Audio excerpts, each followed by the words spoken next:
இந்தியாவிலே வச்சு hero glamour X தான் 125cc செக்மெண்ட்லேயே மோஸ்ட் அட்வான்ஸ் மோட்டர் சைக்கிள். ஆனால் இதோட டைனமிக்ஸ் வந்து இதோட மற்ற கிளைம்ஸ் எல்லாம் சப்போர்ட் பண்ணுதா அப்படின்னு சொல்லிட்டு இந்த வீடியோவில் பார்க்கலாம். ப்ளஸ் மைலேஜ் டெஸ்ட்டும் பார்க்கலாம்.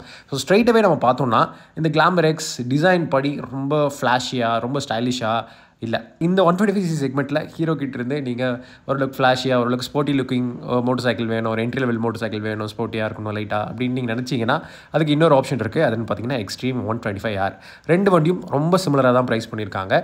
அதனால் நீங்கள் அந்த வண்டிக்கு போகலாம், ஏன்னா சிமிலர் ப்ரைஸ் இருக்கிறதுனால. பட் இன்னொரு விஷயம் என்னென்னா இந்த வண்டியில் இருக்கிற ஏதாவது கிளாமர் எக்ஸில் இருக்கிற ஃபீச்சர்ஸ் வந்து அந்த வண்டியிலேயே வந்து ஃபியூச்சர் அப்டேட்டில் கொடுப்பாங்க. அதில் எந்த டவுட்டுமே கிடையாது. பேஸ் ட்ரம் வேரியன்ட்க்கு வந்து 90,000, டாப் அண்ட் வேரியண்ட்டுக்கு வந்து 1,00,000 தான் எக்ஸ்ஷோரூம் ப்ரைஸ் தான். So price spot on.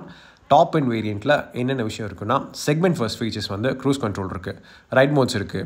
இது இல்லாமல் ரைட் பை த்ராட்டில் சிஸ்டம் ஒரு 125cc மோட்டர் சைக்கிள் கொடுத்துருக்காங்க. ப்ளஸ் இதில் கிக்கர் இருக்கிறதுனால வேர்ல்ட்லேயே வச்சு ஃபர்ஸ்ட் மோட்டர் சைக்கிள். இந்த ரெண்டு விஷயமே சேர்ந்து இருக்கிற ஒரு மோட்டர் சைக்கிள் தான் இது. இது இல்லாமல் ப்ராக்டிக்கலான என்ஹான்ஸ்மெண்ட்ஸும் வந்து இந்த மோட்டர் சைக்கிளில் வந்து பண்ணியிருக்காங்க. ஸோ மொத்தமாக 5 கலர்ஸில் வந்து ஆஃபர் பண்ணுறாங்க. பெஸ்ட் கலர் எதுனா இப்போ நீங்கள் பார்த்துட்டு இருக்கிற பிளாக் அண்ட் ரெட் காம்பினேஷனில் இருக்கிற இந்த கலர் தான் என்ன பொறுத்த அளவுக்கு. பட் மற்ற கலர்ஸ் எல்லாம் வந்து பார்க்க டீசெண்டாக இருக்குது. ப்ளஸ் இந்த வண்டியில் நிறைய ஆக்சசரிஸும் ஆஃபர் பண்ணுறாங்க.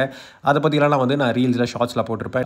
இதோட பெர்ஃபார்மன்ஸ் வந்து எக்ஸ்ட்ரீம் 125Rோட சிமிலர் பெர்ஃபார்மன்ஸ், அதாவது 11.5 PS ப்ரொடியூஸ் பண்ணுது, 10.5 நியூட்டன் மீட்டர்ஸ் வந்து ப்ரொடியூஸ் பண்ணுது. இப்போ நீங்கள் மைலேஜ் டெஸ்ட்டோட ஸ்டார்டிங் வந்து பார்த்துட்ருக்கீங்க. ஓடோவில் வந்து பார்த்தீங்கன்னா 232 கிலோமீட்டர்ஸ் இருக்குது. ட்ரிப்பையும் வந்து நாங்கள் ரீசெட் பண்ணிட்டோம். ஸோ நம்ம டேங்க் வந்து பார்த்திங்கன்னா ஃபுல் டேங்க் அடித்தாச்சு. ஸோ இப்போ நம்ம சர்டன் கிலோமீட்டர்ஸ் ஓட்டிட்டு அதிலிருந்து வந்து நம்ம திருப்பியும் ரீஃபில் பண்ணி ஃபுல் டேங்க் பண்ணி எப்படி இருக்குது அப்படின்னு சொல்லிட்டு நம்ம பார்ப்போம். ஸோ ஸ்ட்ரெயிட்டாகவே நாங்கள் என்ன பண்ணோம்னா நிறையா வந்து ஹைவேஸில் தான் ஆக்சுவலி இந்த ரைடை வந்து ஸ்பெண்ட் பண்ணோம்.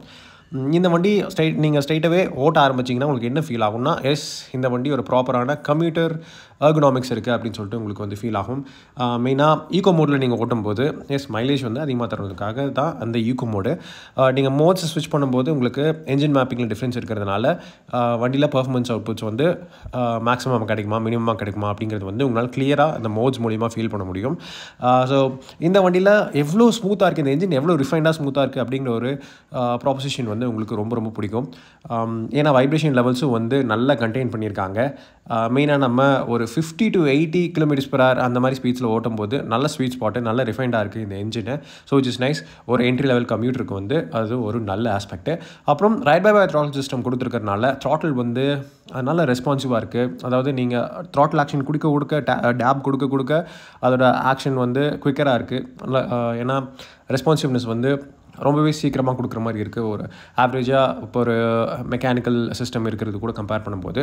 அப்புறம் இந்த வண்டியில் வைடான ஹேண்டில் பார் செட் கொடுத்துருக்காங்க. ப்ராப்பரான ஒரு கம்ப்யூட்டரில் வந்து பார்த்திங்கன்னா கொஞ்சம் டாலாக கொஞ்சம் அப்ரைட்டாக கொடுத்துருப்பாங்க. இதில் வைடாகவே கொடுத்துருக்காங்க. அது மூலிமா உங்களுக்கு கம்ஃபர்ட் போகுதா அப்படின்னு கேட்டிங்கன்னா அப்படிலாம் இல்லை. எங்கள் ரைடில் வந்து எங்களுக்கு அந்த மாதிரிலாம் ஃபீல் ஆகலை.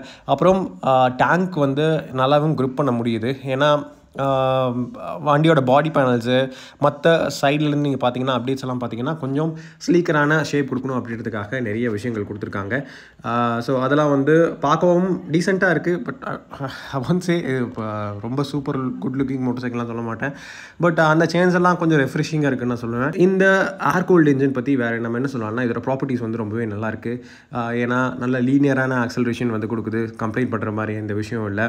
மெயினாக கம்மியான ஸ்பீட்ஸ்லேருந்து நீங்கள் கொஞ்சம் கிளைம் பண்ண ஒரு 125cc மோட்டர் சைக்கிளுக்கு எப்படி இருக்கணுமோ அந்த மாதிரி இருக்குது. ரொம்ப ஸ்லவுச்சியாலாம் இல்லை, அதாவது ரொம்ப உட்காந்து போகிற மாதிரிலாம் இல்லை, ஓரளவுக்கு டீசெண்டாக தான் இருக்குன்னு நான் சொல்லுவேன். ஸோ மேக்ஸிமம் டாப் ஸ்பீட் வந்து பார்த்திங்கன்னா as far as 111 km/h வரைக்கும் இந்த வண்டி டாப் ஸ்பீட் போகும். ஒரு 125cc மோட்டர் சைக்கிளுக்கு டீசெண்டான டாப் ஸ்பீட் நான் சொல்லுவேன். இது போக இந்த வண்டியில் 18 inch வீல்ஸ் வந்து கொடுத்துருக்காங்க. ஃப்ரண்ட்டில் வந்து 80/100 செக்ஷன் டயரும், ரியலில் வந்து பார்த்திங்கன்னா 180 செக்ஷன் டியூப்லெஸ் டயரும் வந்து கொடுத்துருக்காங்க. கிரிப் லெவல்ஸ் வந்து டீசெண்டாக இருக்குங்க. லைக் இன்னும் நான் எப்போவுமே 125cc செக்மெண்ட்டில் வந்து இன்னும் கொஞ்சம் வைடான டயர் கொடுத்தா நல்லாயிருக்குன்னு ஃபீல் பண்ணுவேன். இந்த வண்டியில் அந்த ஃபீலிங் எனக்கு இருந்துச்சு. பட் ஃபார் அ கம்ப்யூட்டர் எனக்கு கம்ப்ளைண்ட் பண்ணுற மாதிரி விஷயம் இல்லை. அப்புறம் பிரேக் செட்டப் நம்ம வந்தோம்னா 240 mm டிஸ்பிளே கொடுத்துருக்காங்க ஃப்ரண்ட்டில். ரியரில் வந்து பார்த்திங்கன்னா ட்ரம் செட்டப் கொடுத்துருக்காங்க 130 mm.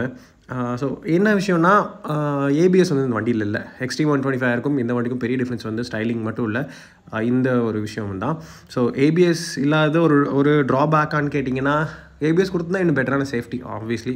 ஸோ அவங்க கொடுத்துருந்துருக்கலாம் இன்னும் ஒரு ₹5000 அதிகமாக ப்ரைஸ் பண்ணி. பட் 2 வரைக்கும் டிஃப்ரென்ஸ் காமிக்கணும் அப்படின்றதுக்காக வந்து கொடுக்கலன்னு நினைக்கிறேன். பேஸ் வேரியண்ட்டில் பார்த்தீங்கன்னா ட்ரம் செட்டப் தான், ஃப்ரண்ட் அண்ட் ரியல் வந்து 130mm ட்ரம் பிரேக் தான் வந்து கொடுத்துருக்காங்க. பிரேக்கிங் இஸ் டீசென்ட், ரொம்ப ஆகும்னு சொல்கிற அளவுக்கு இல்லை, டீசென்ட்டான பிரேக்கிங் கொடுத்துருக்காங்க. பட் சஸ்பென்ஷன் வந்து எனக்கு ரொம்ப பிடிச்சிருந்தது. ஏன்னா 30mm RSU டெலிஸ்கோபிக் ஃப்ரண்ட் ஃபோக்ஸ் கொடுத்துருக்காங்க. ரியரில் பார்த்தோன்னா 5 ஸ்டெப் ப்ரீலோட் அட்ஜஸ்டபிலிட்டியோட ட்வின் ஷாக்ஸ் கொடுத்துருக்காங்க.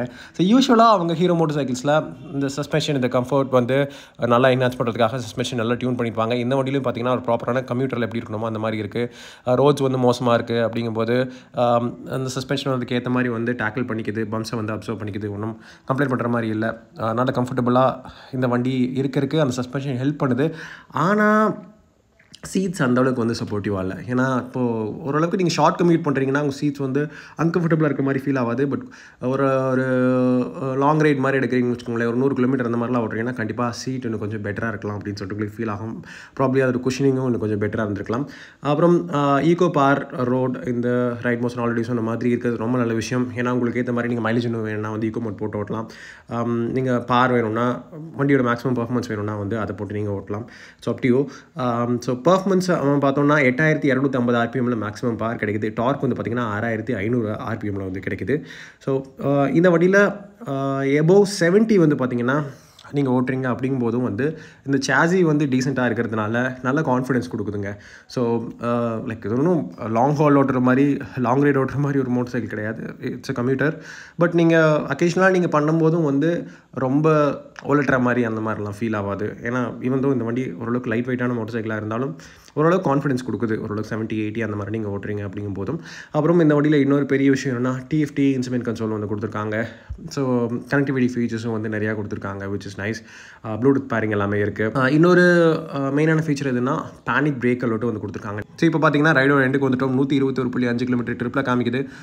இப்போ வந்து ரீஃபில் பண்ணிக்கிட்டு இருக்கோம். 354 கிலோமீட்டர் ரோடோவில் காமிக்குது. ஸோ நம்ம இதை ரீஃபில் பண்ணதுக்கப்புறம் கால்குலேட் பண்ணால் மேக்ஸிமம் இந்த வண்டியில் எங்களுக்கு கிடைச்ச மைலேஜ் வந்து 55.47 km/L. ஒரு டீசெண்டான மைலேஜ். ஏன்னா i3 சிஸ்டம் வந்து அந்த ஸ்டாப் சிஸ்டம் வந்து ஹைவேல நாங்கள் ஃபுல்லாக ஓட்டுனதுனால வந்து பெருசாக ஆக்டிவேட் ஆகலை. ஸோ அது மூலிமா வந்து உங்களுக்கு கொஞ்சம் கெயின் வந்து இல்லாமல் போச்சு.